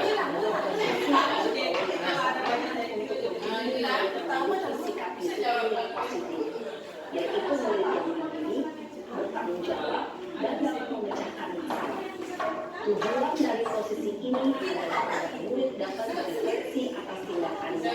Guru akan dengan tulus memberikan pertanyaan-pertanyaan bermakna, sehingga membuat murid dapat belajar dari kesalahannya dan mencari sebuah solusi untuk menyelesaikannya.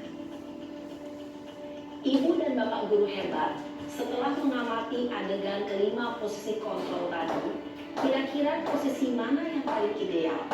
Posisi mana yang dapat menunjang motivasi intrinsik murid? Yang mana Bapak Ibu? Pastinya manajer ya. Iya. Karena kan di posisi manajer tuh kita sama siswanya diskusi, cari solusi sama-sama. Tapi ini kan kondisi ideal ya. Bandingkan sekarang dengan kita di sini sekarang. Tadi saya dengar bisik-bisik. Nah, tapi namanya juga apa ya, budaya positif, disiplin positif. Mau nggak mau, kita suka tidak suka selalu berusaha biar posisi kontrolnya itu ada di manajer. Sekali-sekali nggak apa-apa di teman, tapi kayak bahasa Balinya nongosang gitu ya. Jangan mentang-mentang teman gitu kamu kita nggak ada batasannya sama sekali. Nanti ada kayak dikasih hati minta jantung seperti itu nanti. Kadang-kadang memang kita perlu jadi penghukum, tapi lebih idealnya kita harus jadi yang manajer. Baik Bapak Ibu, sebelum saya akhiri untuk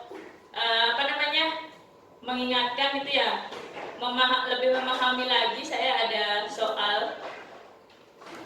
Kira-kira dari 3 soalnya ini, Bapak Ibu bisa nggak menentukan posisi kontrol yang mana yang mau yang tepat gitu loh. Nomor 1, saya kecewa sekali dengan kamu, ini posisinya yang mana ya? Ada memberi rasa bersalah. Iya, pemberi rasa bersalah. Yakin Bapak Ibu? Saya kecewa sekali dengan kamu gitu ya. Jadi seakan-akan siswa itu sudah memberikan kita penderitaan yang sangat hebat sekali ya. Jadi harapannya dia mau ada rasa bersalahnya gitu ya. Ini pedalam mana Bu Witari. Jadi wali saya ngurusin saya game gitu. Karena sampai segitunya gurunya ngomong kecewa sekali gitu. Nomor 2, kamu nggak pernah benar ya ngelakuin sesuatu gitu. Gimana? Udah ya, setuju? Iya, penghukum. Karena dari kalimat ini ada kalimat yang menyertai, ya udah kamu lari ya, lari sambil jongkok keliling lapangan 10 kali. Biasanya 50 kali. Biasanya 50. Menyakitkan. Hukuman itu adalah sesuatu yang menyakitkan Bapak Ibu ya. Kalau restitusi itu kayak penggantinya gitu. Misalnya siswanya terlambat 20 menit, restitusinya gimana? Ya nggak, harusnya yang relevan, nggak bersihin WC ya, tapi dia harus menggantikan 20 menitnya itu untuk mengejar ketertinggalan gitu ya. Tapi kalau hukuman pasti lebih menyakitkan, dia suruh lari lah, bersihin WC yang ada tisunya banyak, kacakan gitu ya. Yang ketiga, ayolah, iya temannya demi saya. Kan kita temenan, kamu ingat gak? Saya dulu kan udah bantu kamu banyak. Ayo dong demi saya, gantian kita. Pinjam dulu 100 gitu. Ya, itu tadi Bapak Ibu kebutuhan dasar murid sama posisi kontrol yang saya coba sampaikan. Misalnya Bapak Ibu ada pertanyaan, saya di sini bukan sebagai sumber dari segala sumber teori. Saya akan coba menanggapi. Ya, kita sudah ada di penghujung ini. Nah, wah ini kalau Miss Febri yang nanya saya ketuk-ketuk nih. Ya, silakan. Bapak Ibu yang lain kalau ingin berpendapat juga dipersilahkan ya.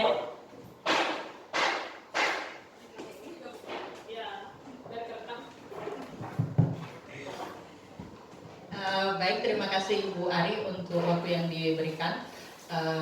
Jadi di sini sebenarnya karena tadi saya juga menyimak materi yang disampaikan oleh Ibu Ari dan juga Pak Nova, ada hal yang ingin saya tanyakan terkait dengan keyakinan kelas. Nah, di sini kira-kira bagaimana Ibu Ari itu sudah melakukan atau mengajak keterlibatan siswa untuk menerapkan keyakinan kelas? Ya gimana Bu? Oke, ulang ya. Maaf tadi nggak fokus. Bagaimana saya? Ya, jadi mungkin gini, pertanyaan saya yang pertama, untuk Ibu Ari sendiri, bagaimana Ibu sudah melakukan atau mengajak keterlibatan siswa, melibatkan siswa untuk menerapkan keyakinan kelas tersebut. Kemudian yang kedua, saya ingin bertanya tentang disiplin positif atau keyakinan kelas itu juga. Apakah sekiranya adalah dengan menerapkan keyakinan kelas atau disiplin positif itu bisa membangun keterampilan ataupun kemampuan, apakah kemampuan sosial atau kemampuan emosional siswa? Jika iya, mungkin bisa dijelaskan sedikit tentang kemampuan seperti apa yang dibangun dengan menerapkan keyakinan ataupun disiplin positif tersebut. Jadi itu saja mungkin. Terima kasih. Ya, baik. Terima kasih Mas Febri pertanyaannya. Jadi yang pertama, bagaimana saya sudah melakukan keyakinan kelas ya. Dari yang saya tampilkan itu, sebenarnya itu bukan dari saya, Miss. Jadi ketika akan membuat sebuah keyakinan, itu kan teorinya ya langkah-langkahnya dari dari peraturan-peraturan dulu nih. ya. Nah, mungkin Miss Febri bisa lihat tadi sudah lihat tadi di pemaparannya Pak Nopal kan, Pak Nopal sama murid-muridnya nempel ya di depan ya. Mirip seperti Teams Games turnamennya itu ditempel semua. Nah, dari peraturan-peraturannya itu kita kelompokkan mana yang satu payung nilai kebajikannya. Misalnya 1, jangan bully teman di kelas, 2, jangan mencuri barang orang. Berarti itu payungnya adalah menghormati. Nah, dari peraturan-peraturan itu kita jadikan satu payung. Kemudian semua sudah ketemu payungnya, nilai kebajikannya, baru jadilah dia keyakinan kelas. Nah, bagaimana saya sudah menerapkannya? Keyakinan kelas ini kan bagusnya ditempel di tembok kelas ya, biar semua bisa lihat. Tapi yang sudah saya lakukan itu saya bagikan filenya. Ketika ada yang melakukan pelanggaran, ya saya ingatkan lagi, gitu ya. Kan kemarin kita sudah menyepakati keyakinan kelas. Kamu ingat nggak seperti segitiga restitusi yang sudah diputarkan videonya sama Pak Nopal? Jadi itu yang sudah saya lakukan. Dan mungkin Miss Febri kenal sama Noni ya. Nah, ini di kelas 11 D1. Kira-kira kebayang nggak kalau dia pernah terlambat 2 kali dalam kegiatan selama sekolahnya itu? Kebayang nggak seorang Noni pernah terlambat 2 kali? Enggak kan ya? Kalau dilihat dari dia tuh juara kelas. Ya, saya hampir nggak terbayang ya.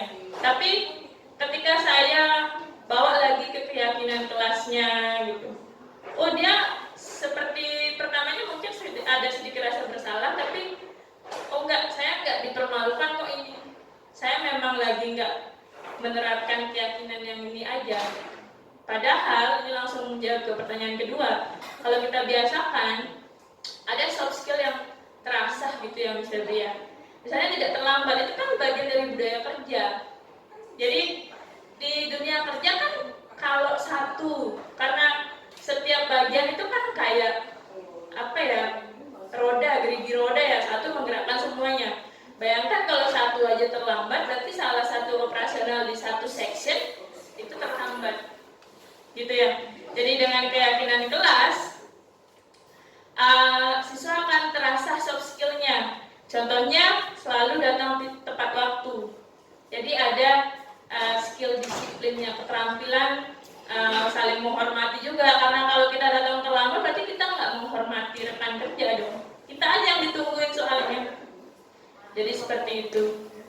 Gimana Miss Febri? Apakah sekiranya jawaban saya sudah menjawab pertanyaan yang disampaikan ya?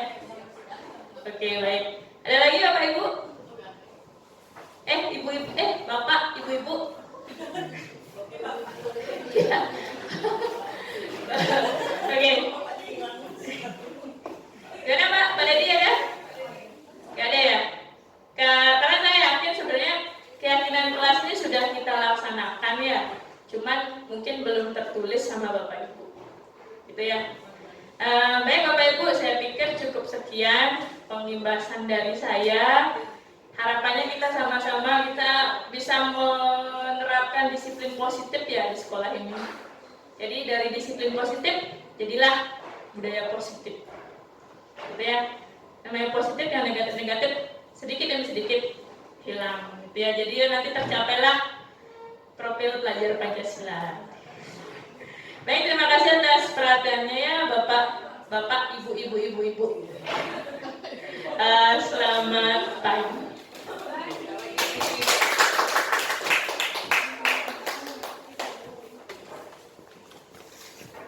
Ya, sebenarnya saya berangkat pembawa acara juga ya. Pak Dopa ada yang mau disampaikan?